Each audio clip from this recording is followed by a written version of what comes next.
बच्चों कैसे हो। आज के इस वीडियो में हम आपके एनसीईआरटी का जो 4th चैप्टर है क्लास 12 बायोलॉजी का रिप्रोडक्टिव हेल्थ उसके बारे में पढ़ाई करेंगे। हमने अभी तक रिप्रोडक्शन के बारे में शुरू के तीनों चैप्टर देख लिए हैं। आपको चाहिए तो आप प्लेलिस्ट के ज़रिए वहां जा सकते हैं, उन्हें देख सकते हैं। रिप्रोडक्टिव हेल्थ ये कंसेप्ट कहाँ से आया?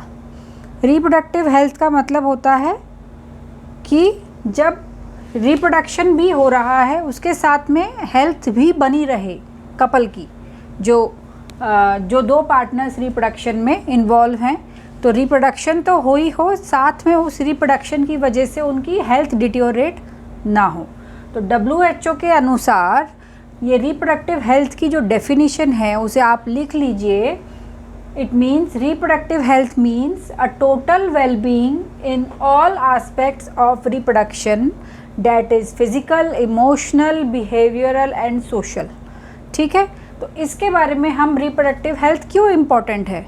क्योंकि एक पॉपुलेशन एक्सप्लोजन भी चल रहा है ना। हमें पता है कि पॉपुलेशन बहुत तेज़ी से बढ़ रही है और अगर ये इतनी ही तेज़ी से बढ़ती रही तो आने वाले वक्त में हमारे जो रिसोर्सेज हैं वो हमें कम पड़ जाएंगे। तो हमें रिप्रोडक्शन क्या है? It is a natural phenomena. हमें जो रिप्रोडक्टिव हेल्थ को ध्यान में रखना है वो इसलिए रखना है क्योंकि रिप्रोडक्शन को हमें रोकना भी है, डिज़ायर्ड रिप्रोडक्शन करना है और उसको रोकना भी है। तो हमें नेचुरल के अगेंस्ट जाना है, तो इसीलिए रिप्रोडक्टिव हेल्थ बहुत ज़्यादा मायने रखती है। ऐसा ना हो कि इस पॉपुलेशन एक्सप्लोजन को रोकने के लिए रिप्रोडक्टिव हेल्थ जो है किसी व्यक्ति की या किसी कपल की दांव पे लग जाए, है ना। तो ये रिप्रोडक्टिव हेल्थ का जो कंसेप्ट है ये इसलिए हमारे एग्जिस्टेंस में आता है because we are treating this condition in against the natural law. So India में जो आपका ये पॉपुलेशन एक्सप्लोजन या रिप्रोडक्टिव हेल्थ को ही कह लीजिए, इसका जो सबसे पहला टॉपिक जब हुआ था 1951 में, यानी हमारे इंडिपेंडेंस के विदिन 4 इयर्स के अंदर ये कंसेप्ट लॉन्च किया गया था जिसे कहते हैं नेशनल प्रोग्राम फैमिली प्लानिंग। अब इस समय जो ये आपका फैमिली प्लानिंग का या रिप्रोडक्टिव हेल्थ को लेके जो नेशनल प्रोग्राम चल रहा है उसे RCH reproductive and child health care program कहते हैं। ये आपके MCQ में आ सकता है। ये 1951 में फैमिली प्लानिंग इंट्रोड्यूस हुआ था, ये आ सकता है, ये आपको ध्यान में रखना है और ये डेफिनेशन आपने नोट कर ली होगी कॉपी में। अब हम नेक्स्ट पार्ट पे आते हैं। रिप्रोडक्टिव हेल्थ क्यों इम्पॉर्टेंट है? क्योंकि ये नेचुरल चीज़ जो हमारा हो रहा है बॉडी में उसके अगेंस्ट हमें जाना है, साथ ही साथ हमें इंसान की जो वो पर्सन है उसकी हेल्थ को भी डिटेरियोरेट नहीं होने देना है। तो इसके लिए सरकार क्या करती है? रिप्रोडक्टिव हेल्थ को मेंटेन करने के लिए सबसे पहले तो आपको जगह जगह अपना जो मिसकंसेप्शन रिप्रोडक्शन को लेके समाज में फैले हैं उनको आपको दूर करना है। साथ ही साथ सही समय पे सही एज ग्रुप पे इसके बारे में नॉलेज देनी है।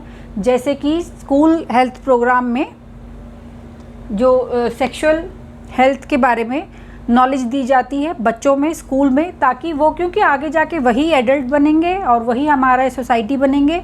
उनको अगर इस बात से हम अवेयर करेंगे तो उस समय उन चीज़ों को एक्सेप्ट करना उनके लिए आसान हो जाता है। टीचर्स को इन्वॉल्व किया जाता है, पेरेंट्स को इन्वॉल्व किया जाता है, लीडर्स को इन्वॉल्व किया जाता है। क्योंकि अगर कोई एक बात लीडर कहेगा एक कम्युनिटी का या एक सोसाइटी का तो वो बहुत अच्छे से एक्सेप्ट की जाती है। रिप्रोडक्टिव ऑर्गन से जुड़ी हुई बातें एडोलेसेंट एज ग्रुप में बताई जाती है। सेक्सुअली ट्रांसमिटेड डिसीजेज़ भी होती हैं, उनके बारे में भी जानकारी दी जाती है। तो ये स्कूल हेल्थ प्रोग्राम में भी होता है। अब दूसरी चीज़ इस रिप्रोडक्टिव हेल्थ को लेके क्या आती है? हमारे देश में इस समय फीमेल फिटिसाइड एक बहुत ही बड़ी प्रॉब्लम है।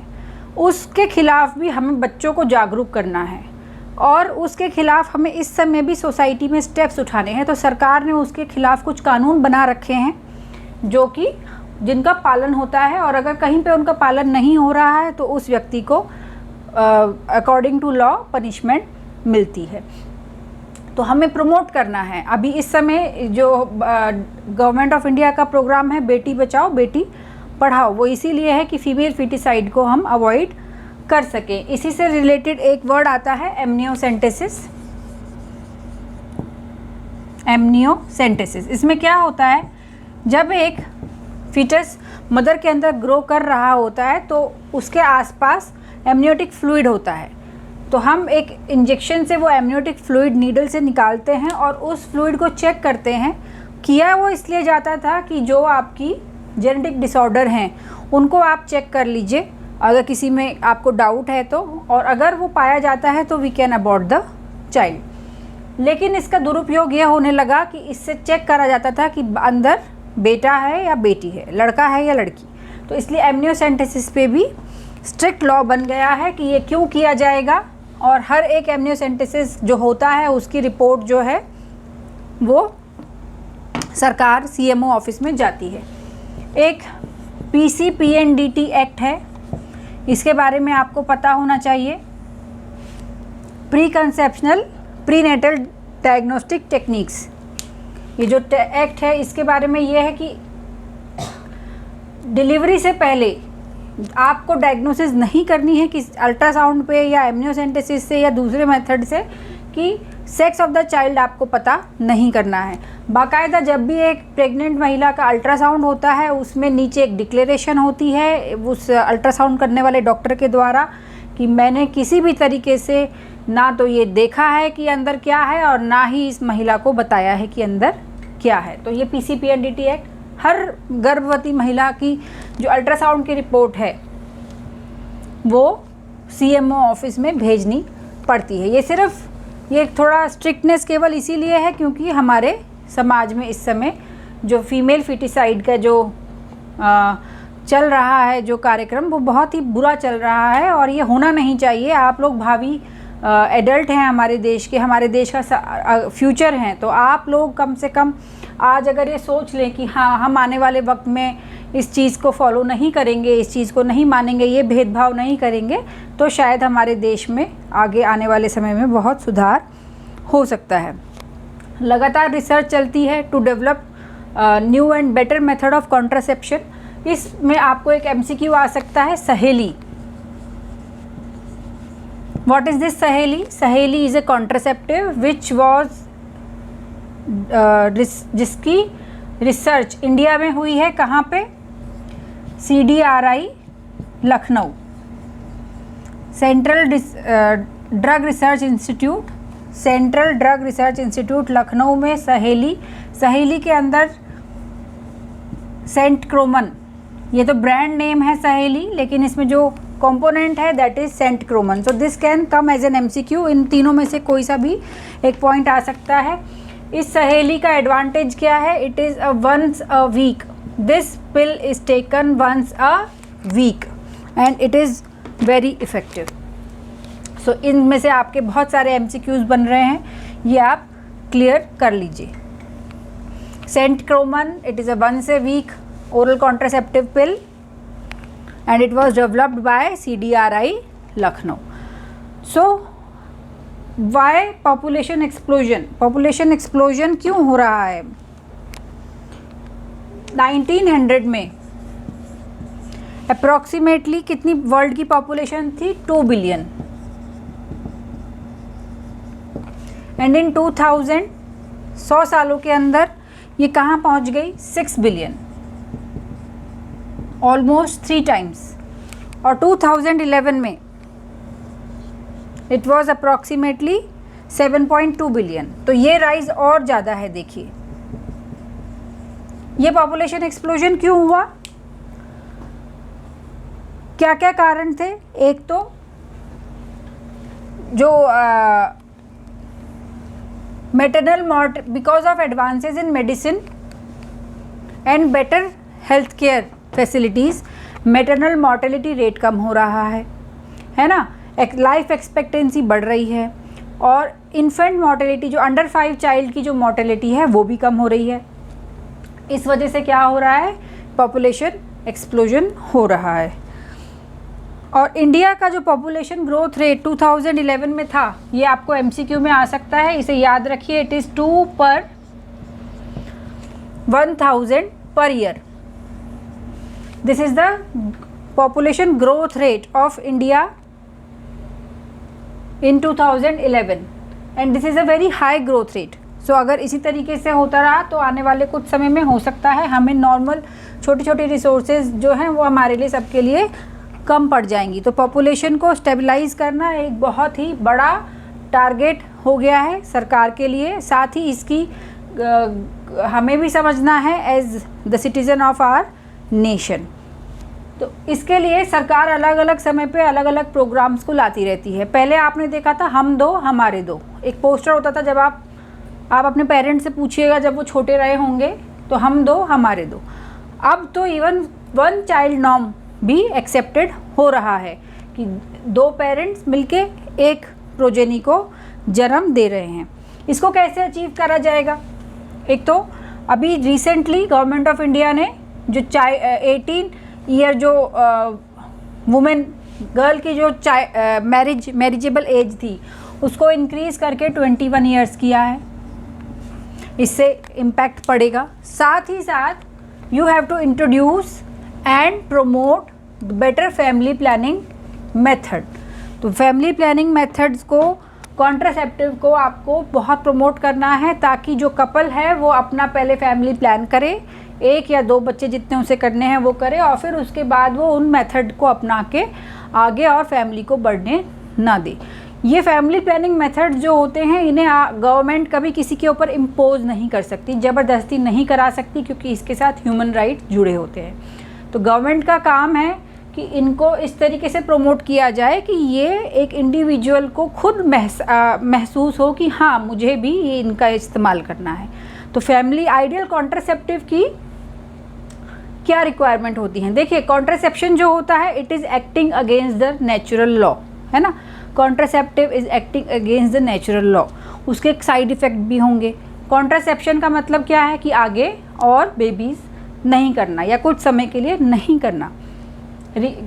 फर्टिलाइजेशन नहीं होना चाहिए. रिप्रोडक्शन जो है प्रोसेस वो कहीं ना कहीं हम उसको हॉल्ट करते हैं. आइदर हम फर्टिलाइजेशन को रोकते हैं या हम कांटेक्ट को रोकते हैं, जो आपके बैरियर मेथड होते हैं उनके ज़रिए कि स्पर्म और ओवम कांटेक्ट में ना आए, या हम फर्टिलाइज होने के बाद इम्प्लांटेशन को रोकते हैं, है ना. तो ये हमारे कॉन्ट्रासेप्टिव मेथड होते हैं. They all act against the natural law. अब आइडियल कॉन्ट्रासेप्टिव कैसा होना चाहिए? आइडियल कॉन्ट्रासेप्टिव क्या होना चाहिए? It should B user friendly. बहुत ताम झाम नहीं होना चाहिए उसके इस्तेमाल में. It should B easily available, आसानी से मिल जाना चाहिए. इट शुड बी चीप, सस्ता होना चाहिए क्योंकि it has to be used number of times. और क्या होना चाहिए? Ideally it should be reversible.